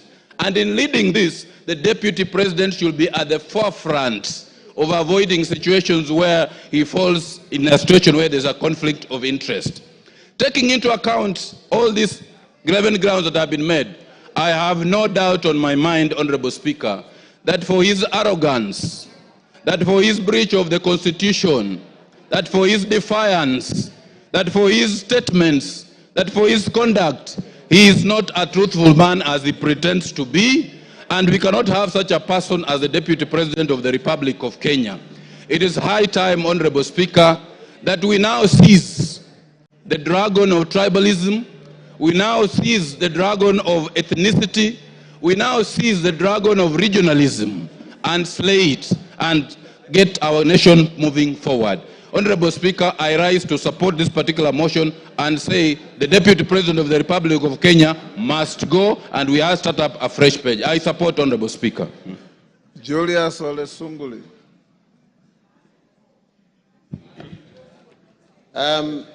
Mr. Speaker, I come from an older period, being a member of KANU, and having served in the KANU government. And I find some things rather difficult to understand. Because, Mr. Speaker, this position of Deputy President is a new one. It came in 2010. The position of Vice President had very, very good gentlemen. I still recall the way the office was occupied by the Honorable, unfortunately late, George Saitoti, Kijana wa Malwa, and indeed, the fine gentleman that we have in politics now, Honorable Kalonzo Musyoka. Those people, Mr. Speaker, understood their job. If I were to stand today and accuse the Honorable Rigathi Gachagua, I would accuse him of only one thing. He does not get it.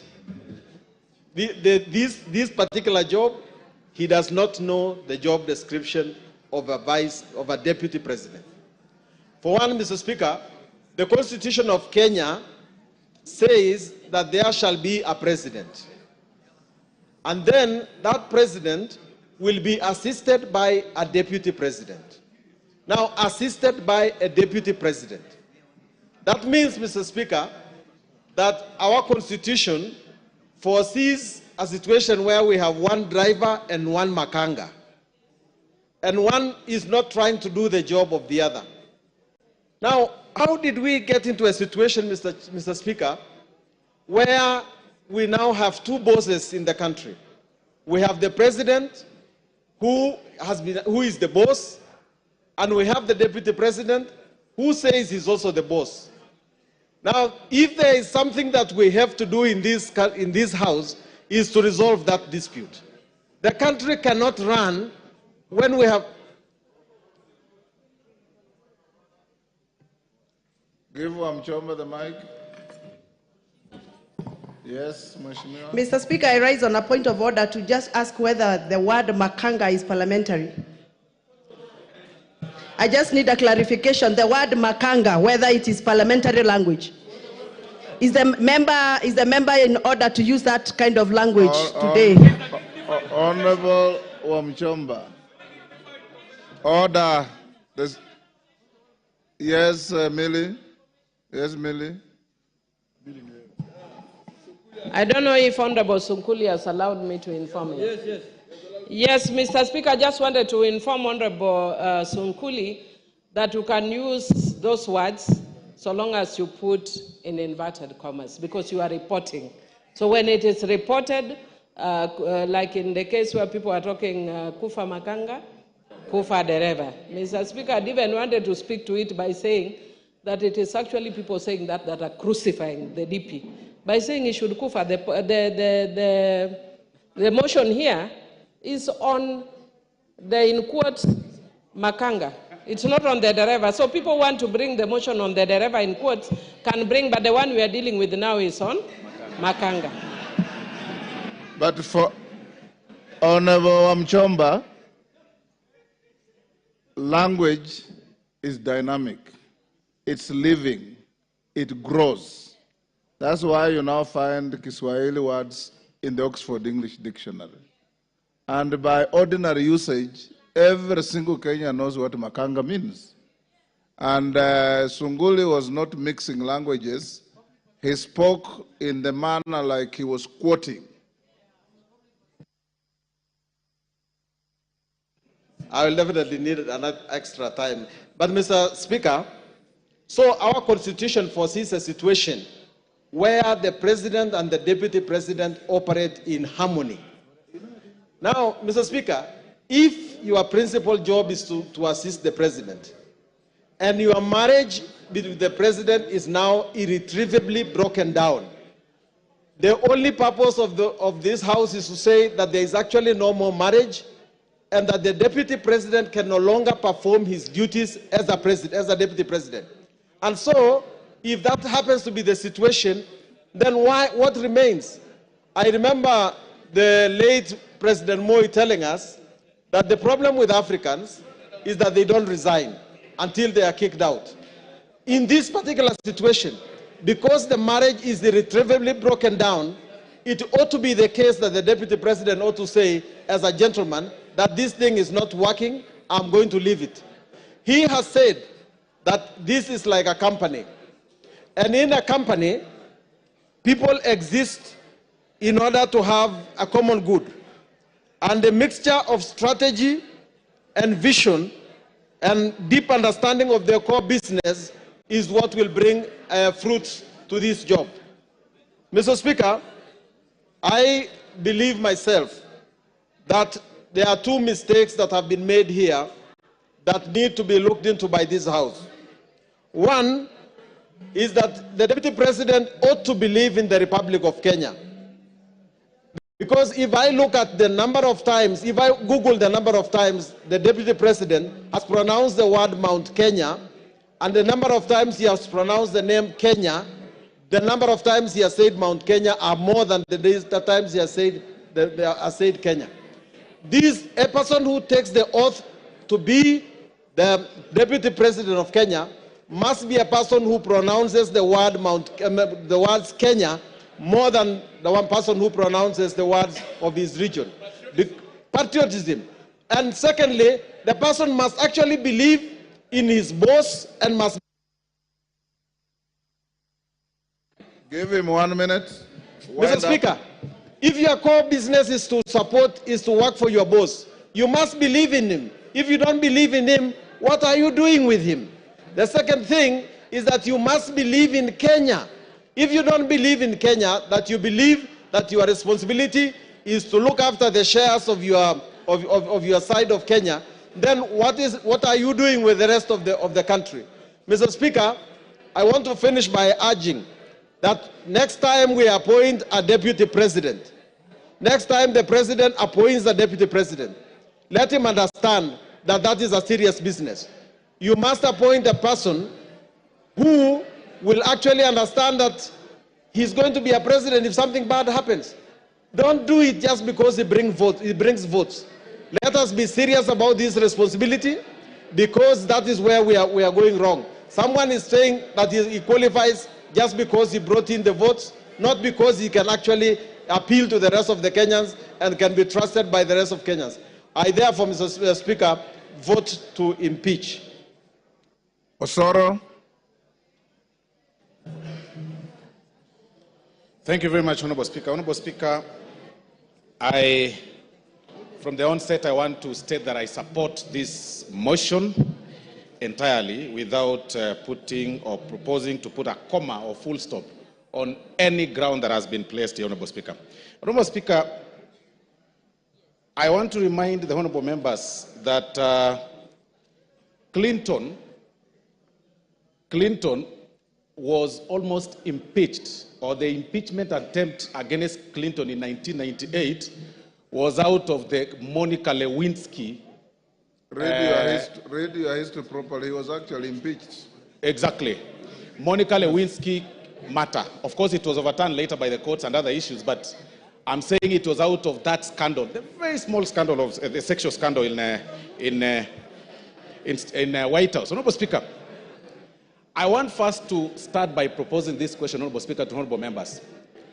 How would you feel that when you eventually transit to the next world, you are dead, that your brother or the person that you choose to entrust to take care of your wife and your children's property decides to start using those property for his own personal use as members? How would you feel that? That is the question that honorable members should be making, should be answering themselves before they vote today, later today, Honorable Speaker. Honorable Speaker, the late Governor Rigathi Gachagua passed on 24th of February 2017.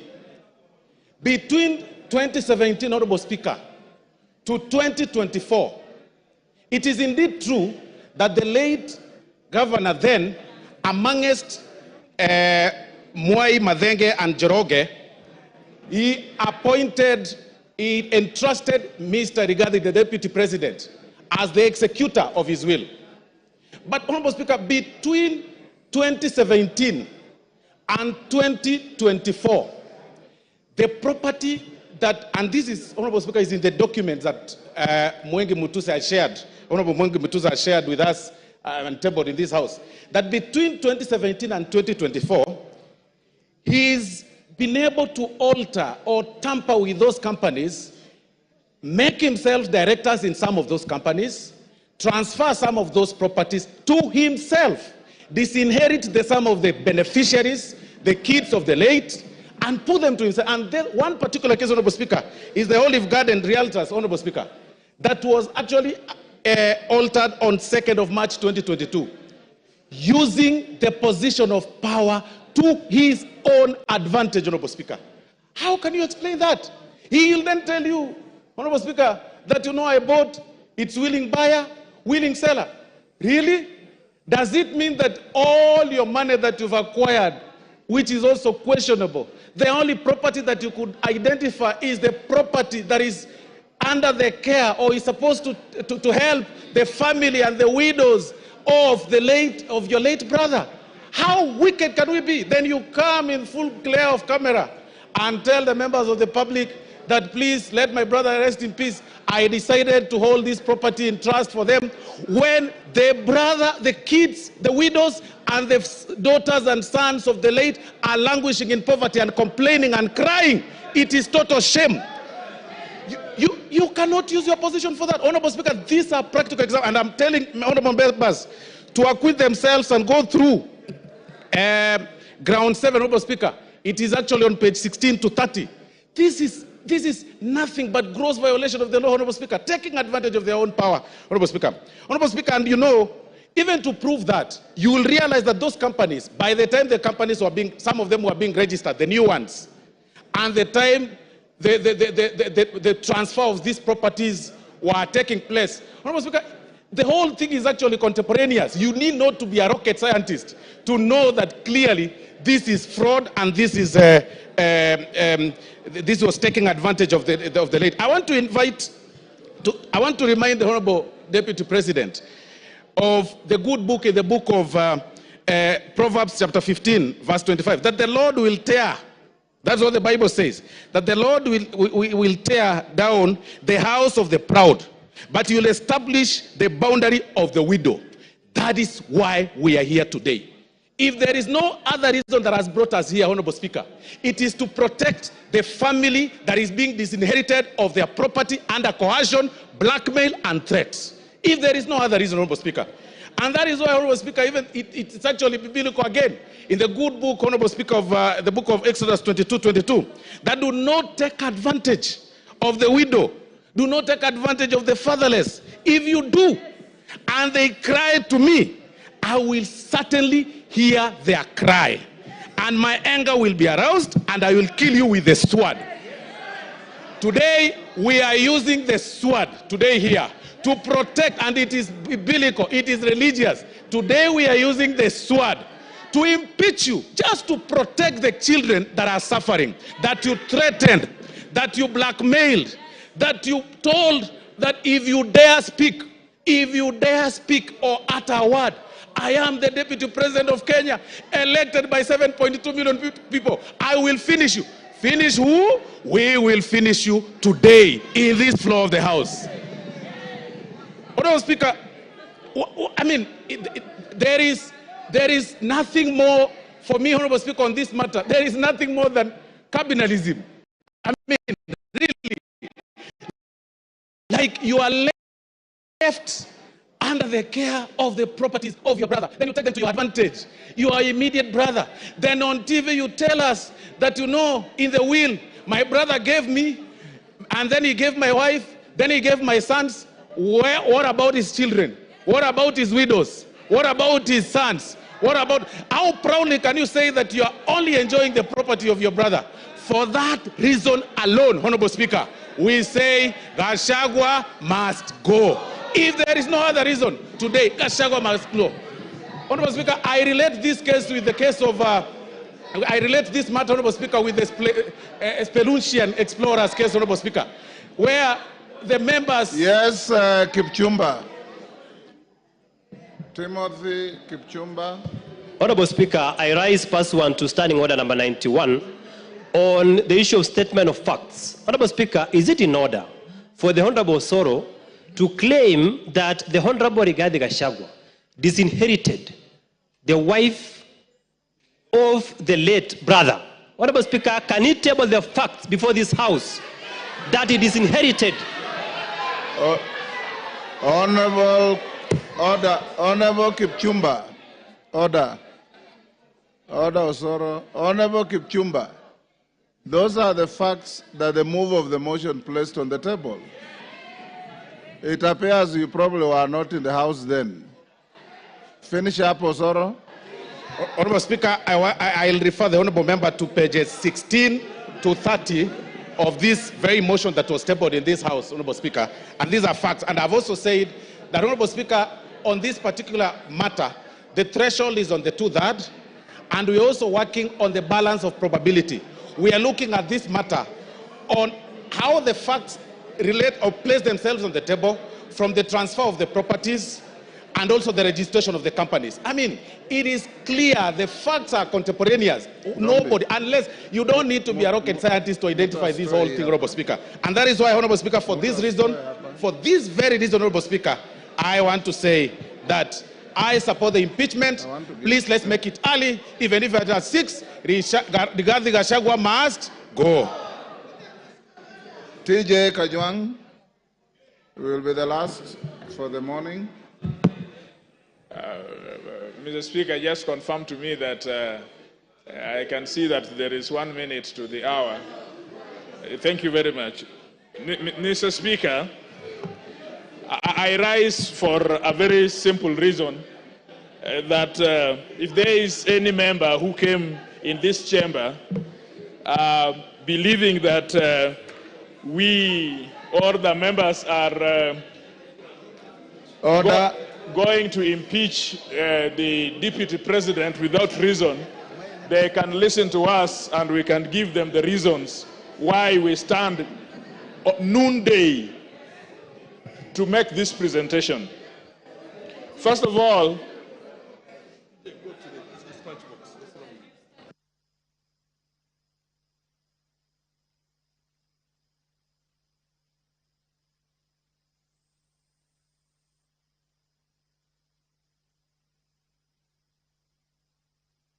member for Machakos County, what is the problem?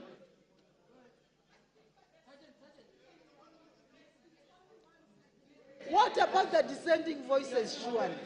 The speaker has no way of knowing who is descending. Yes. Go on, Kajwang. Yes.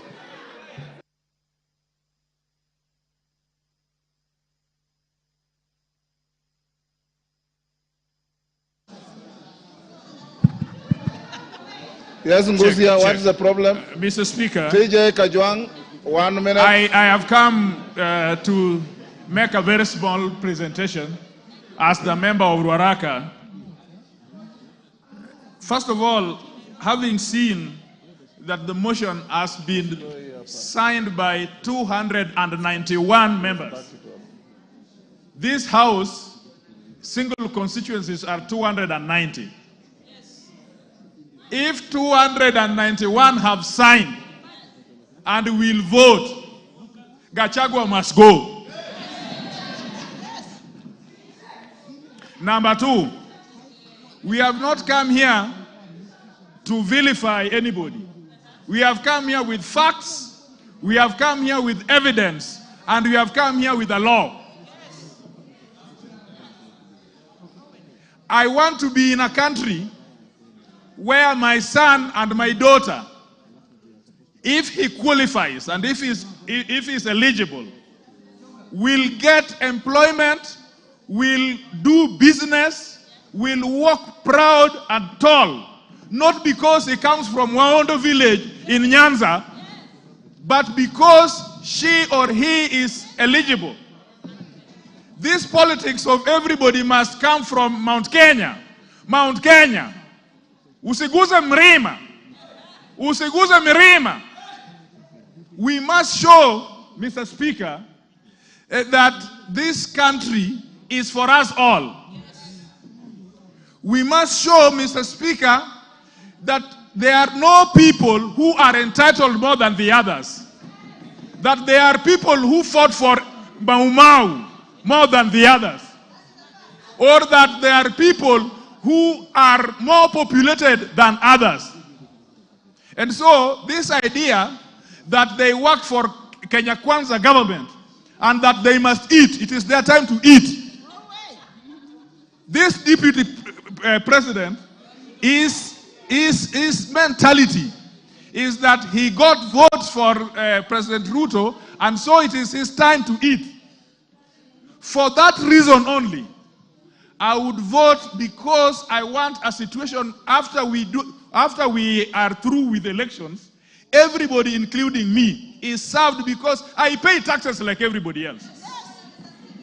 For the deputy speaker to go to... Yes, Wamjomba. There's a point of order. Mr. Speaker, is the member on the floor? Which order? Mr. Speaker, I'm addressing Mr. Speaker. You are not the Speaker. I am addressing Mr. Speaker. Stop heckling. You are not the Speaker. I'm addressing the Speaker. Go ahead. Mr. Speaker, is the member Honorable Kajiang in order to say that there is a mentality that the deputy president has a mentality to eat? Does he have any gadget to measure mentality? Is that a fact? Can you prove? Can you prove that there is a mentality?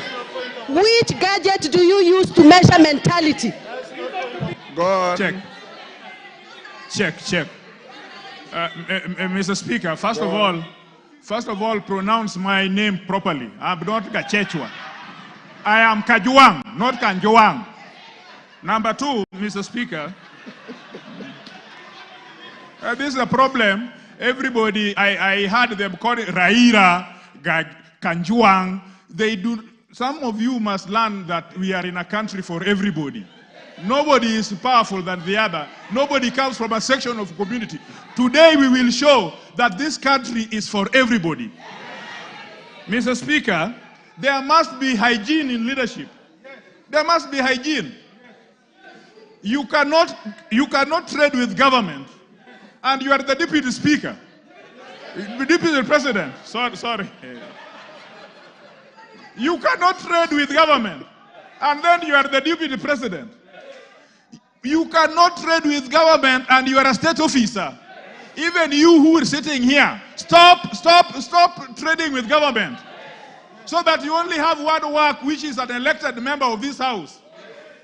So evidence has been laid before us.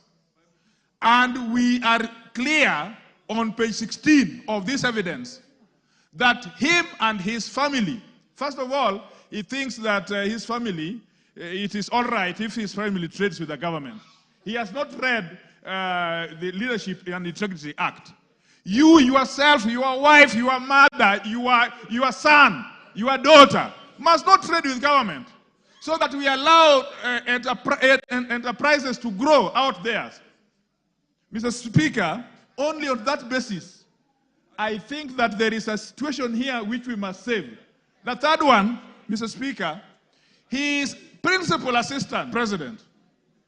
If we don't deal with this thing today, all vice presidents or deputy presidents will think that the president is age mate. There must be a distinction between a president and a deputy president. This one, at least the president has allowed him to chair the cabinet. At least the president has allowed him. Now, well, the law has allowed him to be the chairman of IBEC. What would happen if, as the chairman of budget allocations to people from Mrema? What would happen if he is the chairman of IBEC only giving budget allocations to people of his family? Mr. Speaker, the last thing I want to say, this presidency as it is so dysfunctional that if we left it today, there would be a problem in presidency in such a manner that would undermine national integrity and national security. I don't need information. I just have 1 minute to go. Thank you. Finish up. Yes, Finish up. Yes, Mr. Chairman.